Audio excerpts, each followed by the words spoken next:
Hi, everyone. I'm really excited for today's session. We have Ines Said. She will be talking about virtual empowerment by leveraging AR and VR for social good.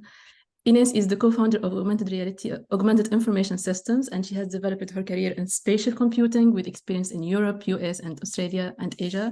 She has a pretty impressive background when it comes to applications of VR and AR for social good. So we are really looking forward to your session, Ines. And we encourage everyone to be ask any questions. It's an open discussion. If you have questions, you can drop them at the end at the box, or we can have a Q&A session at the end. So it's up to you. Okay, you can start now. Yes, the floor is yours. Thank you so much. We start the timer. So, hi everyone. Well, Fadwa already introduced me, but I'm Ines, and I'm going to talk to you about virtual empowerment, specifically how to leverage AR and VR for social good. Ines, can you make your screen bigger? I feel like it's not full screen. Oh, is it? Okay.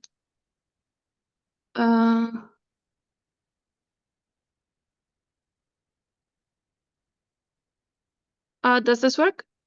Much better, yeah. Okay. Yeah, now perfect. Sorry. Oh, no problem. So this is a quick summary of the presentation. I'm going to tell you a little bit about me, then talk about virtual reality, what it is, a little bit of its history, and some of the applications it's used for. Then I'm going to touch into augmented reality.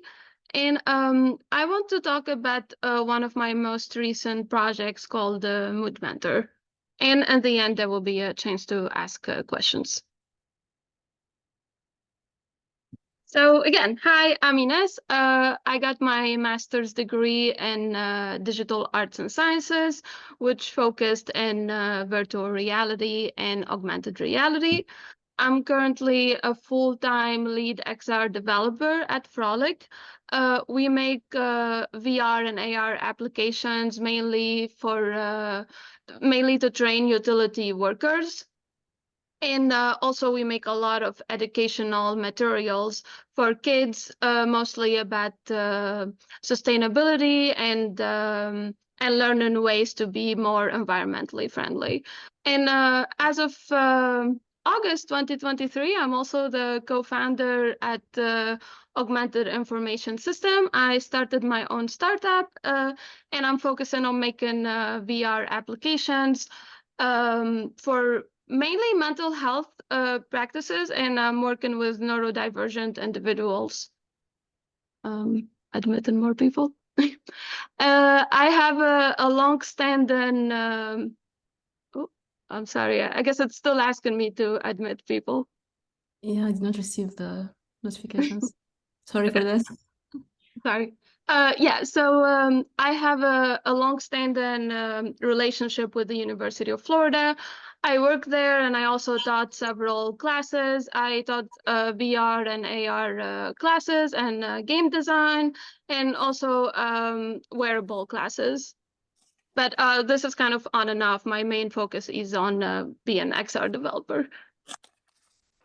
So my background, I'm from Tunisia, born and raised. I was born in Nebel, and I did my entire education in Nebel. My major in high school was actually math, and then not a big surprise, but definitely went to the US to study computer science. I think a lot of people are doing that now. Studying computer science, I mean, not going to the US yet. But I got my bachelor's degree at the University of South Florida. And when I graduated and I got offers to work at just tech companies, I actually was not excited about it. I thought I was going to be so happy, and that's what I wanted to do. But then I imagined just sitting on a computer all day, writing code. It just wasn't what I really wanted to do. But ever since I was little, I was really passionate about art. I don't know if you can see behind me, but I'm painting that now. And I took a lot of art classes when I was a kid, acrylics, oil paintings, calligraphy, everything. But I was also really into technology, and I remember even taking Photoshop classes and in Nebel Center and things like that when I was 10. So that's kind of how I got into VR. Um, it just was the perfect combination of art and technology. I get to make all these virtual worlds. I can model all these 3D models. I can texture them, make them look good. And then I can also add interactivity to them and bring the whole world to life. So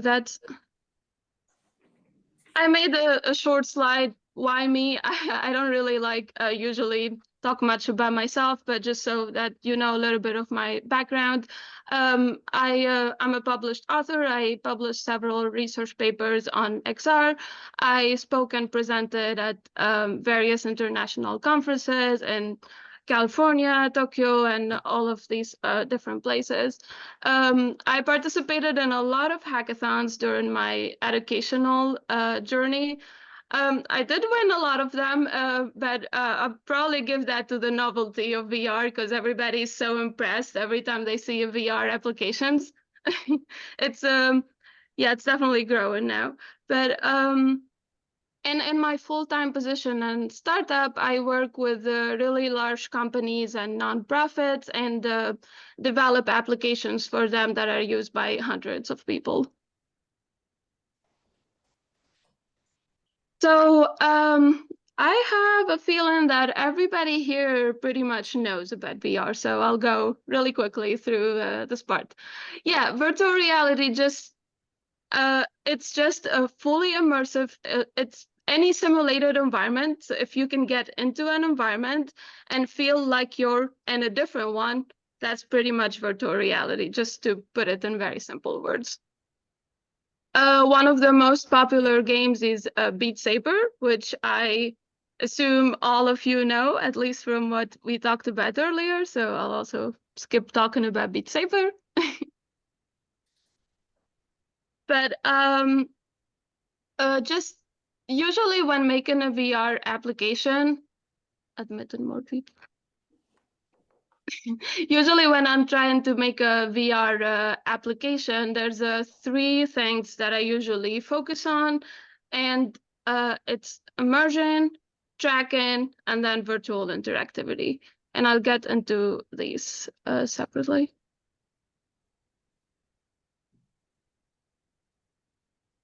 So with immersion is probably the single most important element in making virtual reality experiences. You need to make the user feel like they're really in that environment. They should forget about the world around them and feel like they are completely in a whole different world.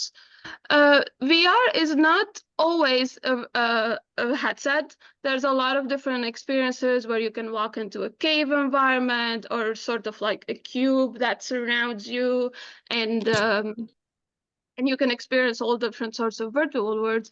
But to achieve full immersion, usually you need to use a stereoscopic display, and that's usually using a headset.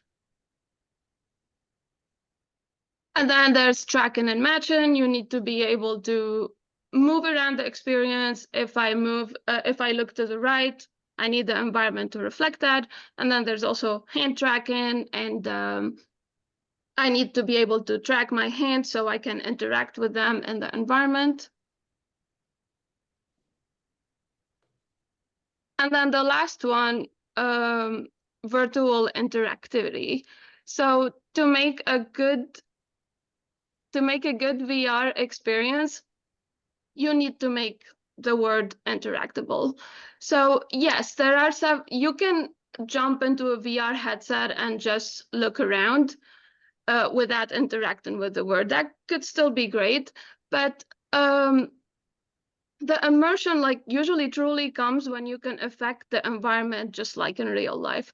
If you can jump in and be able to interact with objects, move things around, throw them, and use your own hands in the environment, that's what truly gives true immersion. And I have a question here. You can unmute and talk, or you can contribute by writing on the chat. When do you think was the start of virtual reality?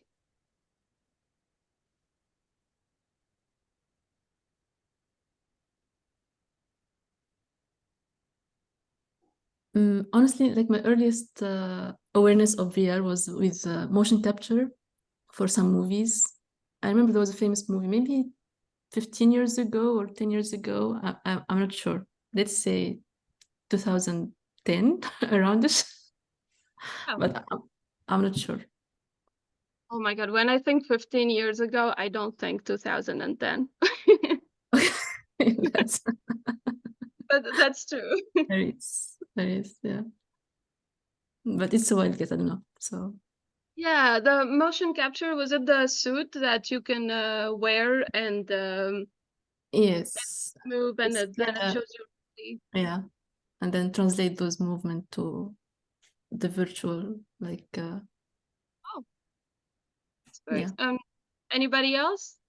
Did anybody have any early experiences with VR? In movies, they always talk about like all these cool stuff and you can get you in a different dimension. But I can't really think of when exactly. I think with the pandemic, there's a big wave of like the stuff that is happening on Roblox, the gaming. I guess not fully immersive, but I know for sure a lot of kids got into playing. And also, what is it? The Microsoft game, Minecraft. Is that considered like virtual? Not really, right? Like Minecraft, the games. Yeah, Where it's people definitely, it's spread everywhere now. I don't know of a Microsoft game, at least I can't remember it now. But yeah, and I also see that Nadia said she thinks the term came up in 1992. Yeah, so actually that's what I wanted to talk about. So yeah, the history of VR. So actually a lot of people claim that way long ago, way before computers or even TVs, some people say that huge paintings that could surround you and make you feel like you're in a battle or at a party, something like this one. You know, the picture is very small. Some people consider those to also be early steps towards VR. And then throughout the time, several inventors made all of these different machines and added all different sorts of interactivity to it. So I want to show some of that really quickly, and then I'll get into my projects. So actually, this goes back all the way to 1838, where one of the earliest forms of VR was developed. It wasn't called VR then, but this is where people go back to when they think of the earliest virtual reality experiences. So this is a device that you can look into, and it uses two pictures to make a single 3D image. It kind of tricks your brain into seeing depth by making it look real. I don't know if you all remember, but when we were kids, we used to have that device that you can look into and then switch between different images, and it looks kind of 3D. Well, this is is that الكاميرا بتاع الحج؟ هيك هيك هي Yeah. ما نعرفش شنو اسمها. Yeah, no. يا حسرة يا بزاف fun flashback. Yeah, so that's one, and the big version of that was actually made in 1838. And then And then there was this big device called the Sensorama, which was actually patented in 1962 as the first VR machine ever. And it was a booth that combined multiple technologies to simulate all of the senses. So it uses 3D, it uses motion, the chair can move around, and there's like different scents, and you can feel the wind. And this was in 1956. And then by Evan Sutherland, hopefully I'm saying his name right, but this is one of the most influential papers in virtual reality. It's called The Ultimate Display, and he talks about the concept of having a head-mounted display that could simulate reality to the point where one could not tell the difference from the actual reality. And his paper is actually seen as the fundamental blueprint for all virtual reality. And every time I'm developing an application, I always think back to that paper and what he tried to make and try to implement all of the different things he talked about. So if you're interested in learning more about it, definitely read this paper, The Ultimate Display.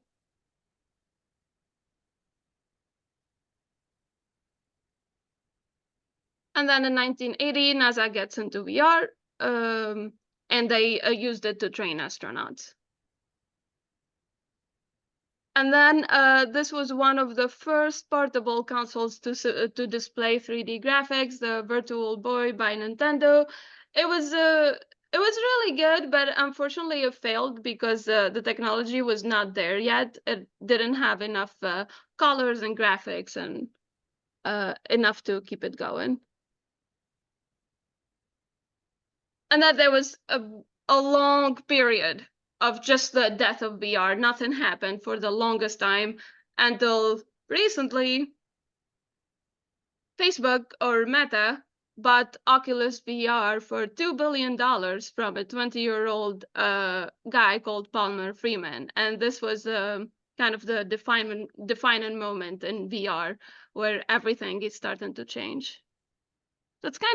That's also kind of about the time I started getting interested in it. So after that, a lot of different companies. Sorry to interrupt. Do we have any more people wanted to join? I just wanted to make sure that people are not waiting. Are we all I here? don't have any requests to join. Okay, excellent. Fadwa, Yeah, I I'll- have it on the side, so I'm looking at it too.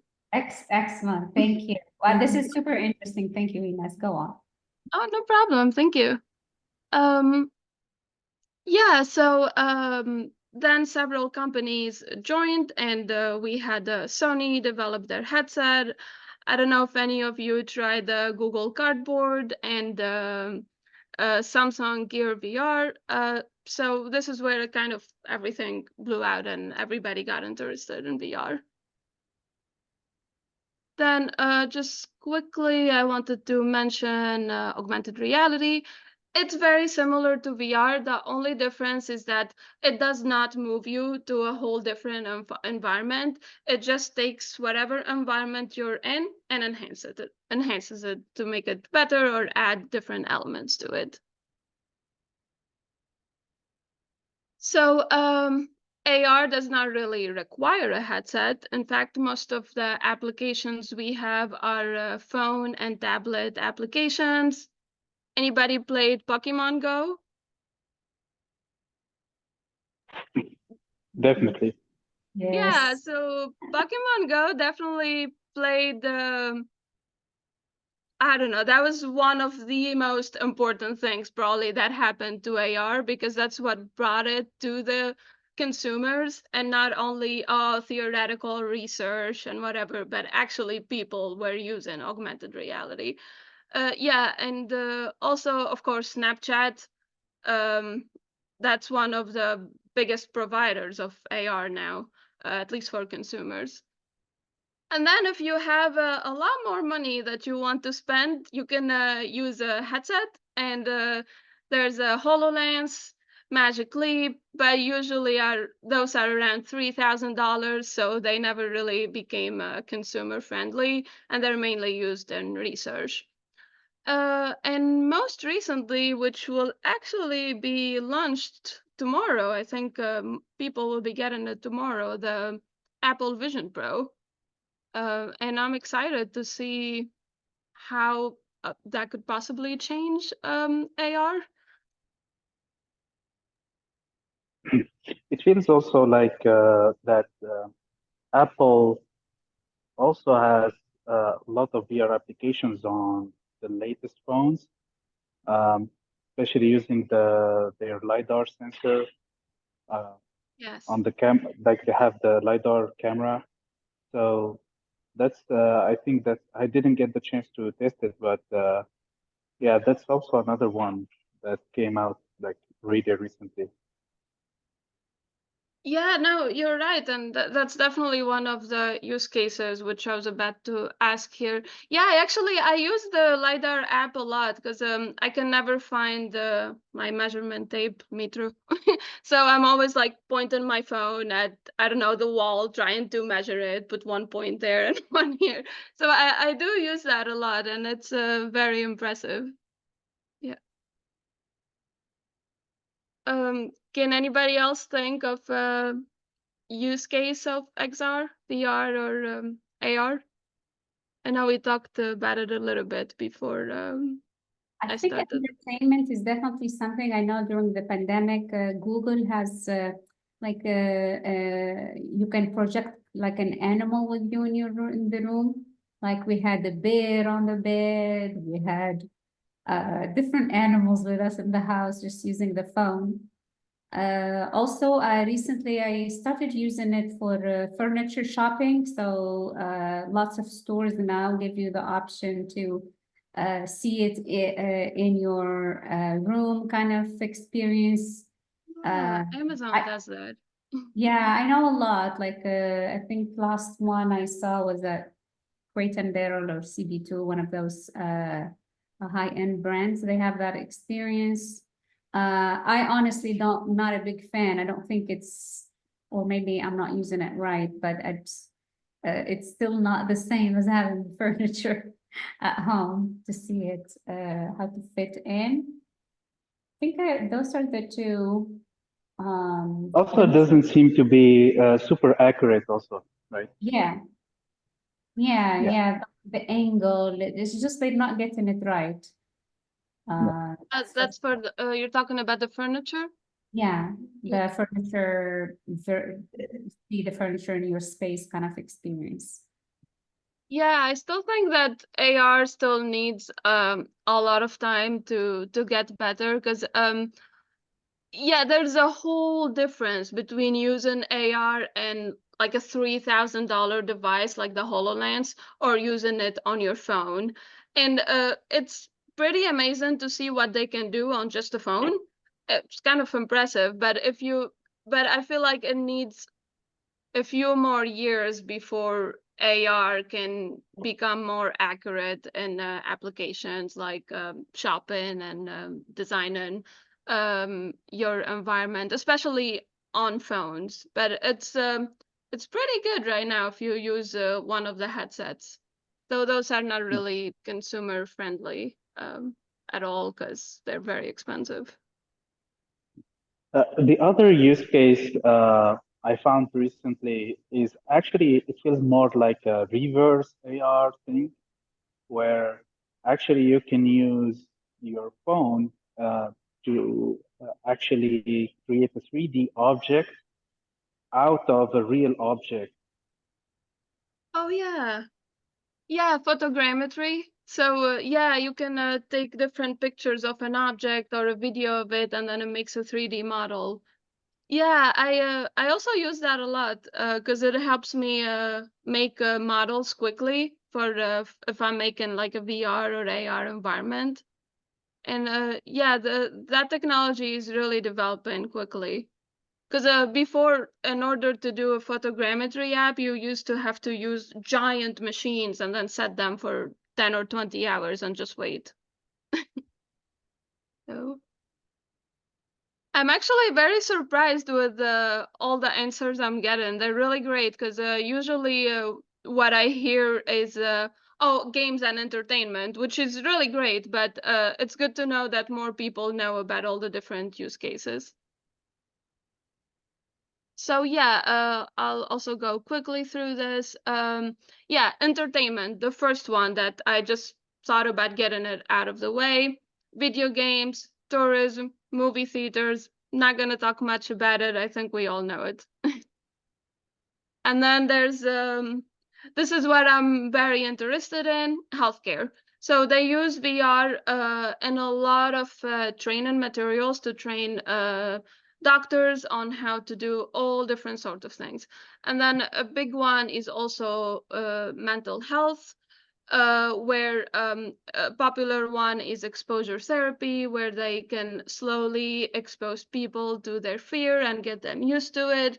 And then there's also pain relief, where they can use a headset to distract patients while getting, I don't know, a shot or something like that. And this is one of the projects that I worked on. It's called Virtual Standardized Patient. And we made a VR application that trains dentists on how to do certain procedures, and also helps them practice communicating with the patient. And then there's education. So VR is used a lot in the education system. There's a lot of classes that use VR now. You can take science lessons, history lessons, and all different sort of educational lessons. And then to get to the one I'm mostly interested in, social impact. So VR has a really powerful role in social impact. At least I use it a lot for this purpose. So usually by immersing people in environments that are affected by global warming or forest fires, things like that, VR can raise awareness better than images or videos. Yeah, it's one thing to hear about a problem or see it in a picture or watch a video about it, but seeing them firsthand makes it very personal and impactful. And this makes people care more and want to make a difference. It kind of lets you step into someone else's shoes and then feel what they're feeling and hopefully try to do something about it after that.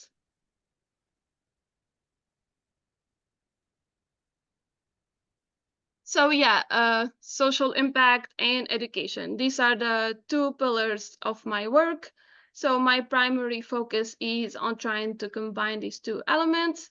And I truly believe that through XR experiences, we can make a really big positive impact on society while also helping with improving educational opportunities.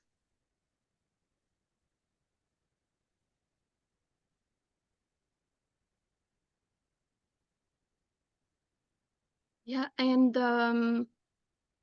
here COVID Reflections is actually one of the projects that kind of really enhanced my entire career in XR. This was the project that got me so much attention, at least as a starting point. So during COVID, I don't know if you all heard about Florida, but Florida was the crazy one. Nobody wanted to get vaccinated. Everybody was at the beach. They were just having fun, and COVID was spreading like crazy. And the universities were concerned too. So I worked with several departments at my university to encourage more students to get the COVID vaccine. And we made this public art installation and displayed it on campus. It uses AI and AR to track the user's movement and then directly shows them the effect of COVID on their body. Next to these installations, we had vaccine trucks right there. So if anybody goes through the experience and decide that they want to get the vaccine, they can get it right there. So they don't have to decide to do it later.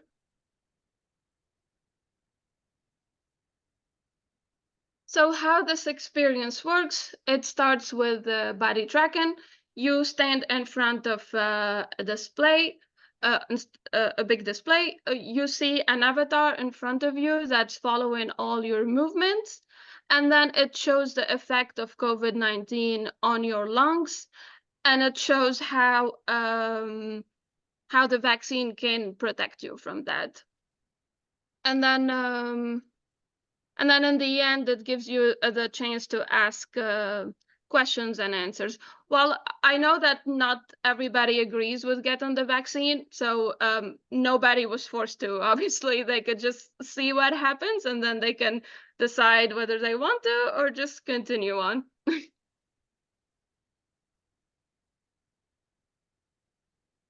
Can you hear the audio? No, I cannot. Uh,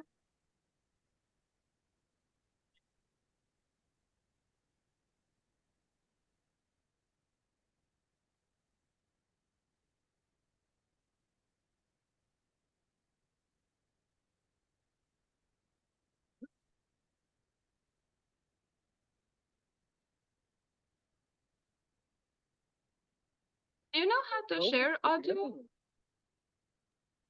Because a lot of videos are common that they need audio. Mhm. Do you have an idea, user, how to do that?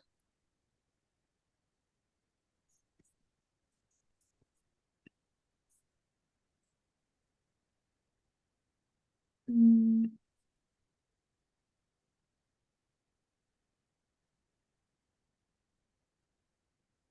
Yeah, I'm not really sure how to do that. Oh, that's okay. I can talk about it. Should be somewhere in the So, settings. Yeah, but I don't know. so as you can see here, it's tracking your body, and then it shows the effect of COVID. It's given so much information through audio, which you cannot hear, but it's talking about how COVID slowly gets into your body, what it does, and how you can protect yourself from it. Then. This also is another video that shows how the experience goes. You can actually interact with buttons in the air by just moving your hand and touching the buttons that are next to you to trigger the experience, and to also ask questions and get answers.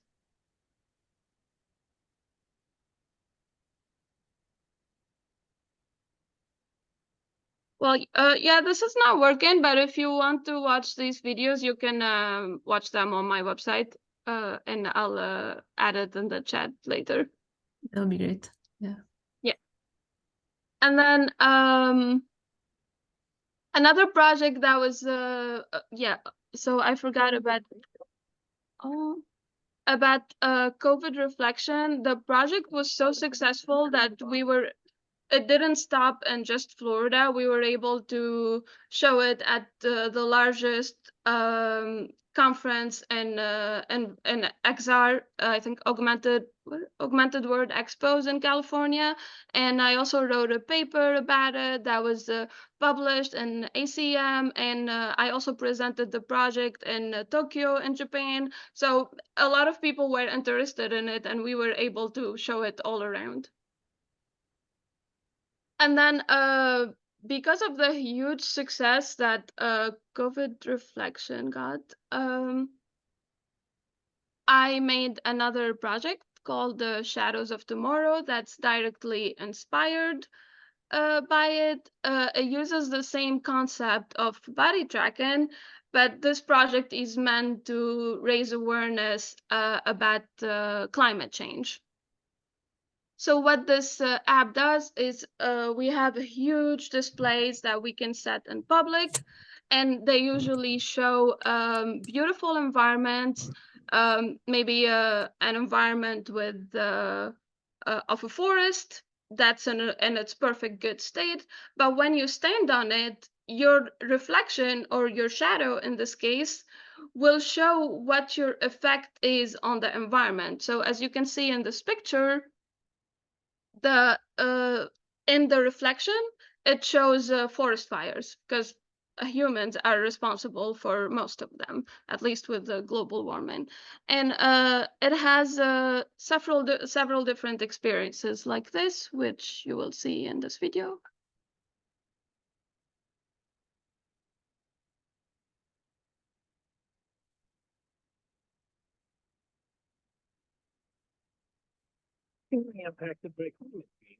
You can't hear the audio either. Well, there is a fading audio in the background. I don't know if the volume is not up, or I can hear like a fading audio in the background. But yeah, if not, it's fine. Like we can watch them if you send the link.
So that's the video of Shadows of Tomorrow. I didn't finish it because you can't hear the audio, which probably what makes the most sense in this video, because it's telling you what it does and how your reflection shows and all of that. But you can find all of these videos on my website, which I can send later the chat. Perfect. And then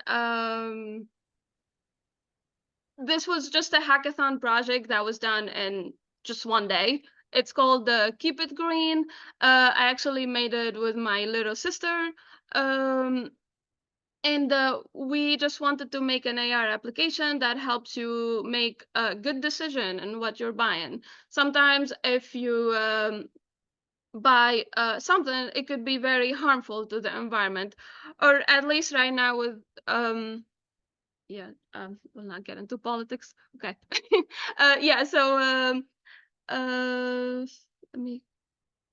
So we made this app that will help you make good decisions on what you're buying. So how it works is that if you're going shopping, and then you point your phone at one of the items you want to buy, it will display a platform in front of it that will tell you whether that product is good or bad for the environment. And it will give you so much information about it: who's the manufacturer, what kind of causes do they support or not support, and if the product in general has harmful material. And we added a big set of products in our database, so we do want, if we get the chance, we really do want to expand it to make it, to include much more products in it. Do want to show this video really quick. I'll skip since you can't hear the audio.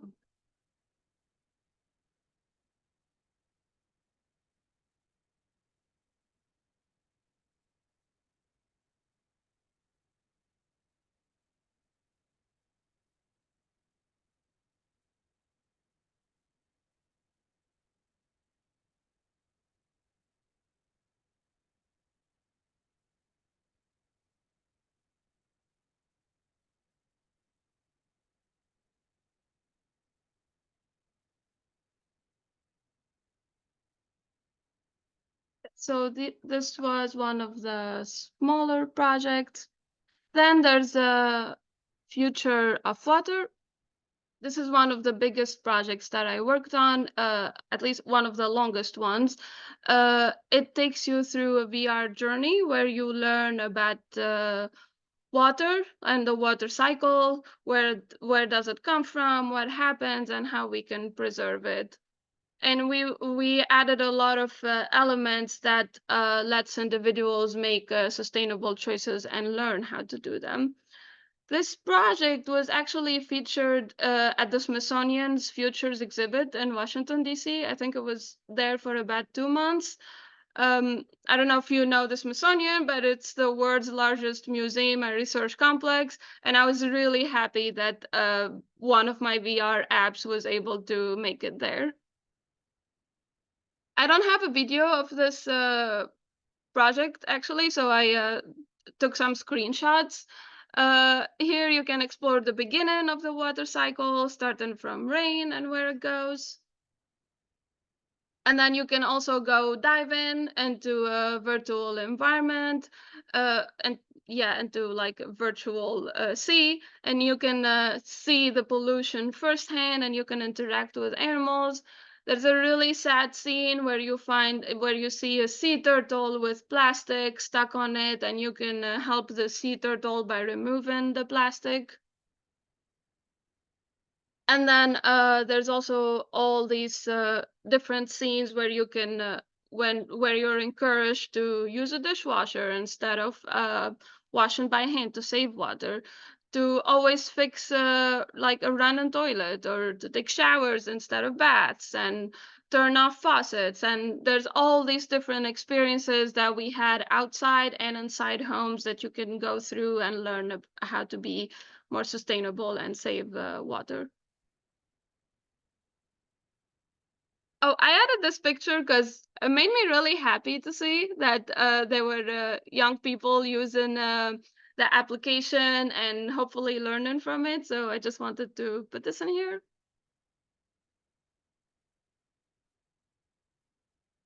And then the last thing that I wanted to talk about is Mood Mentor, which is the first application that my startup made. At least the first model. I've only been doing this for about 4 months, and we're hoping to really expand this application as much as we can. So Mood Mentor, it's a virtual reality application. It's made to assist neurodivergent individuals in developing mindfulness and emotional regulation skills. So it's meant to do this in an engaging and interactive way. And this project is in partnership with 2 big NGOs from the Northeast, Road to Responsibility and South Shore Autism Center. They have 110 different like different centers in many different towns, and they serve more than 900 individuals.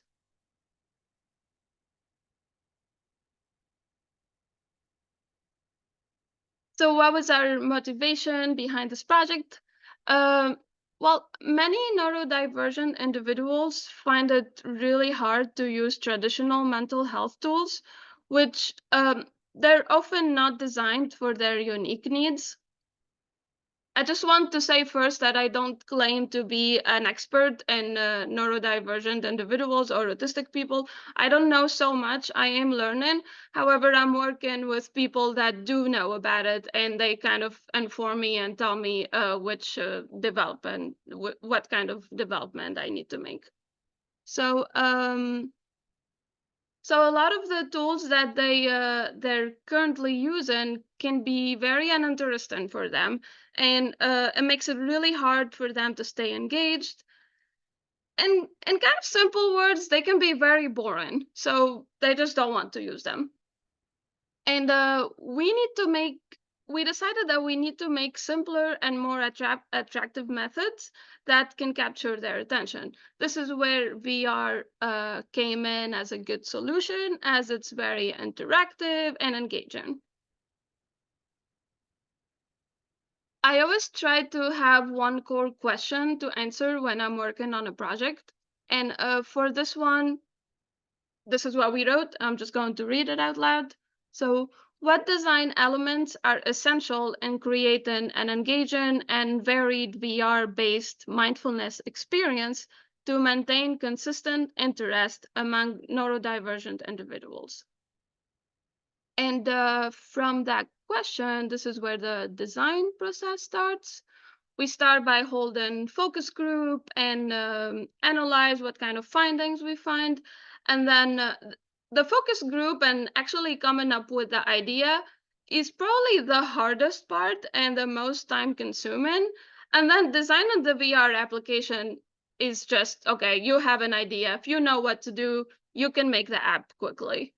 And then after that, we usually do user testing, and after getting your test results, it's very important to go back and change the application and meet all the needs of the clients or the partners or whoever you're working with. So I just wanted to quickly go through some of the questions we were trying to answer here. So what are some common difficulties that neurodivergent individuals face in a daily life? What kind of methods they're already using? What kind of methods are working and or not working? What do they like or don't like? And then from there, we want to find a good solution for them. So these are some of the findings that we had. Calm environment. They want to be in a serene virtual space where they can just be there to relax. It shouldn't have much going on, not too much noise or too many people or animals, just like a little environment that's just calming. And then it needs to have really simple interactions. Not many buttons to press, or it needs to be as simple as possible. And then another one is breath exercises, because everybody can benefit from that. And then personalization, so we can cater to each user's unique needs. Kind of running out of time, sorry. Yeah, so this is this is what we added to Mood Mentor to answer these questions. We made the common environments. We actually completely dropped out the controllers. We decided not to use any controllers and just use the gaze feature. So if you look at something, you interact with it. If you look at something else, you interact with that instead. And then we added breath exercises where there's a person that guides you through a breath exercise. And then we made it very customizable, so you can add subtitles or remove them, add or remove audio. You can have a guided experience or just a free roaming where you can do whatever you want, just to match all the user preferences.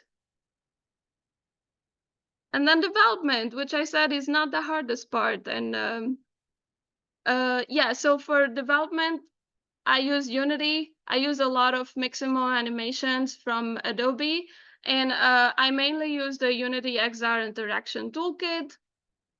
And the main thing here, I don't know if you noticed, but I use a lot of low poly models.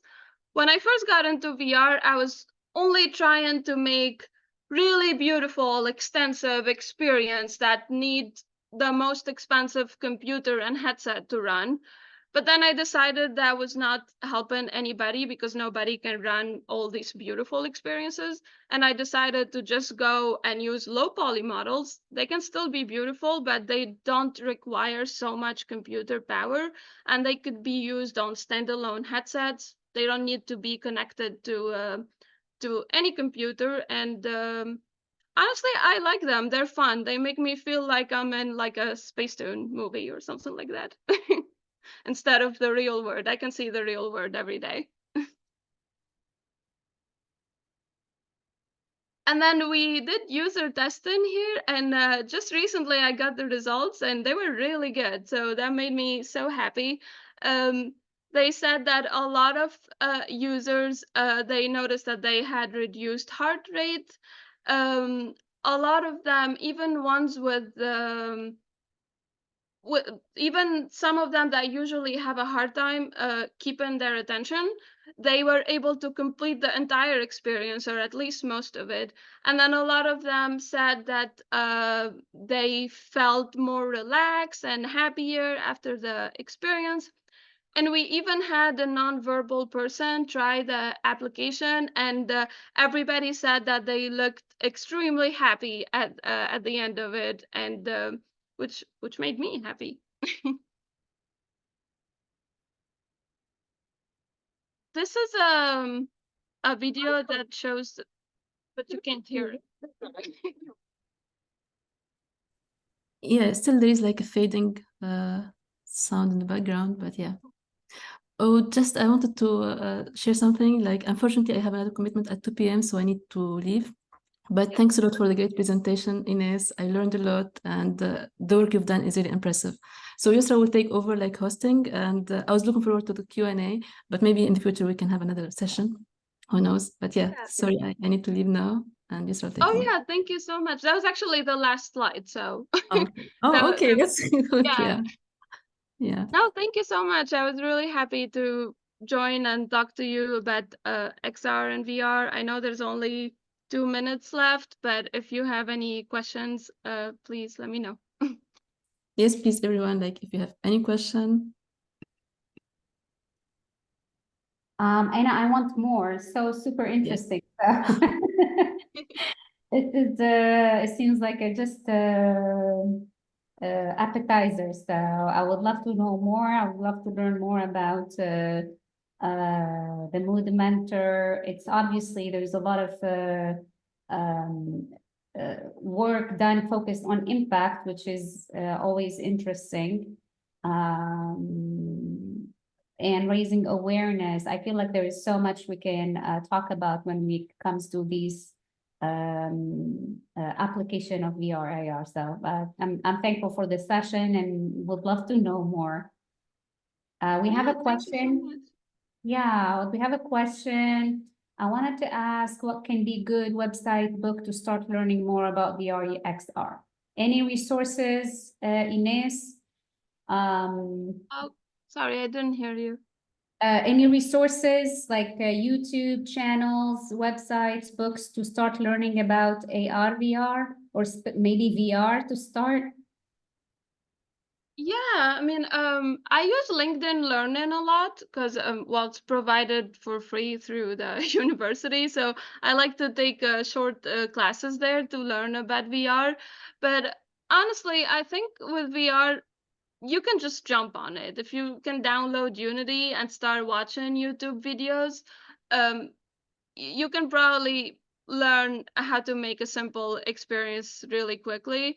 And I don't know how people feel about ChatGPT here, but that's also very helpful, especially the paid version. There you can ask it a lot of questions about VR and get so many answers. And I see on the chat that there's a platform called MetaHerse. I don't know it, but I'm excited to learn about it. Nadia also is so into virtual reality and she has her own group. We're looking forward to her session soon. And hopefully, yeah, we can even get like a subgroup focused on this, or we can create a chat to just talk about virtual reality resources. So please leverage the platform, everyone, Open Minds platform, to reach out to Ines. She's a member with us. Feel free also to post, create posts on the platform and ask your questions or any follow-up. Like I said, 1 hour is not enough. And but we definitely got your we have Ines with us. We can continue the conversation there. Do we Thank you have so much. And I know that it's already time, but if you can stay a bit longer, I can answer some of the questions that I see on the chat. But if you have to leave, it's okay. No, we're good. I'm here, so we can take more questions. So we'll have another. Yeah, we can stay here. Yeah. So I see one of the questions is, what are the challenges people face when trying VR headset for the first time, and how do you deal with them? Yeah, so I actually I go to several conferences and schools where for people to try the VR experiences that I make, and a lot of them try it for the first time. So first of all, I want to talk about the age difference. So with kids, anybody that was under 15, they're just surprisingly incredible at using VR, even if they never used it before. Sometimes I just give them the headset and they know exactly what to do. They start using the controllers right away and they don't really face any problems, at least most of them. And I think that's probably from just being so adapted to technology and using other platforms like the Nintendo Switch and PlayStation and all of them. So I usually have in mind, how can I make an experience that is easy for first-time VR users to just jump in and use? That's one of the things I always focus on and try to make the applications as easy as possible. But yeah, with I noticed that with older people, it's way harder for them to use virtual reality. Sometimes I give them the headset and they don't know what to do or how to hold the controllers. Yeah, so the main thing I do about that, which I kind of already said, is trying to make VR experiences that use very little buttons. If you can drop the controllers fully, that's great. Just use hand tracking or gaze interactions, or have all your experience like grabbing and throwing instead of like moving with a Joy-Con, or having all these or having like a million buttons that they have to click, because usually that takes them a long time to get used to. Awesome. And I think I see some more questions. What do So- you think it will take for AR and VR to become more widespread and accessible? I think the technology need to move forward. Eventually, with time, it will become more accessible and widespread. The main thing right now is how big the headsets are. Nobody really wants to wear a headset and sit there with it for a long time. I mean, I'm an XR developer, and I don't think I can stay in a headset more than 10 minutes. Like that's it. I think for it to be more widespread, the technology, the headsets themselves need to become smaller, and also we need to find more solutions for motion sickness. Because even me, like I use VR almost every day, and I still get motion sick. So we need to find something for that, and then that will probably make it more accessible. For AR specifically, the price point need to decrease so much, because they just launched the Apple Vision Pro and it's 3,500. That's too much. I don't think it's possible for it to be a consumer product yet. And then what? Yeah. Ines, just a quick comment about motion sickness. I don't know if you're aware of this, but I think Disney lately, like a couple of days ago, they released some kind of mat that I saw it. basically reduces that problem, I think.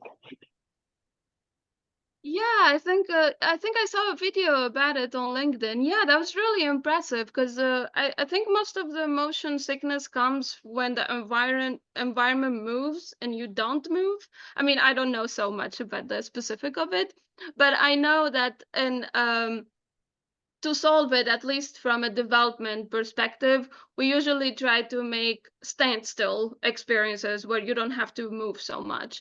But yeah, I saw that device. I don't know much about it, but I'll definitely look it up. Thank you for mentioning it. Yeah. And then I see, what Wow. future trends do you foresee or are you excited about? There's I think there's a lot I'm excited about when it comes to VR and AR.